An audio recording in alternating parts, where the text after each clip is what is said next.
என்னுடைய பேர் மித்ரேஷ் சிவாங்க. தக்ஷணா ஃபவுண்டேஷன் அமைப்போட ஃபவுண்டருங்க. இப்போது இந்த நீர்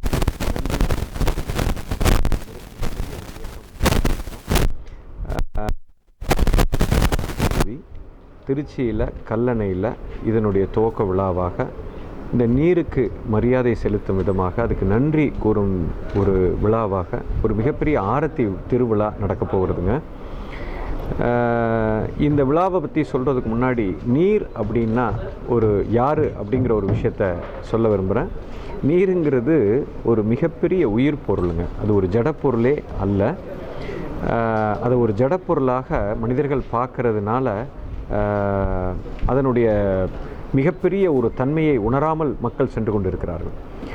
இது மாபெரும் உயிர் பொருள் அப்படின்னா என்ன அர்த்தம்னா, இப்போ நான் பேசுவது இந்த கேமரா பதிவு பண்ணுது, இப்போ நான் பேசுகிறத நீங்கள்லாம் கேட்குறீங்க. அதுபோல் நீருக்கும்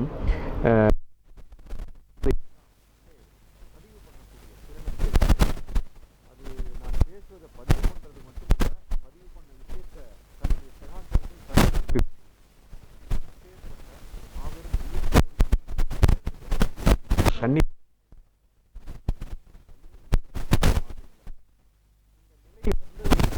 காரணமே அந்த உயிர் பொருளை அதனுடைய உணர்வை நாம் மனிதன் பாதிப்பு ஏற்படுத்தியதான் ஒரே காரணமே தவிர வேறு ஒன்றுமே இல்லை.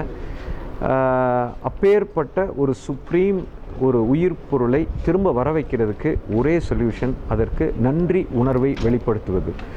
இது என்னடா நன்றி சொன்னால் தண்ணி வந்துடுமா? அப்படி இல்லை. இது விஞ்ஞானபூர்வமாகவும் நிரூபிக்கப்பட்டிருக்கு.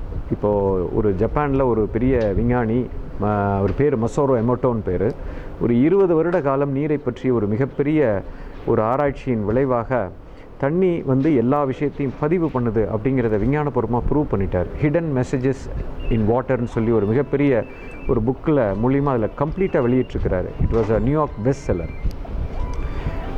இது மட்டும் இல்லை, சங்க காலத்திலேருந்து பார்த்திங்கன்னா நம்ம இந்து சமயத்திலையாக இருக்கட்டும், பார்த்திங்கன்னா கோயில்களில் கும்பாபிஷேகம் பண்ணுறதே நீரை வைத்து தான் பண்ணுவார்கள். 48 நாள் மண்டல பூஜை பண்ணி அந்த நீருக்கு ஒரு சக்தி ஊட்டப்பட்டு அதுக்கப்புறம் தான் அதை மேலெல்லாம் தெளிப்பாங்க.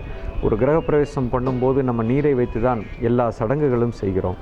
இது இந்து மதத்தில் மட்டும் இல்லை, கிறிஸ்டியன் மதத்தில் பார்த்திங்கன்னா ஞானஸ்தானம்னு சொல்லுவாங்க, பேப்டிசம்னு, அதுலேயும் இந்த ஹோலி வாட்டர்னு நீரை வைத்து தான் செய்வார்கள். இஸ்லாமிய மதத்திலும் ஜம்சம் வாட்டர்னு சொல்லுவாங்க. எல்லாமே இந்த நீரின் அடிப்படையில் தான் இருக்கும்.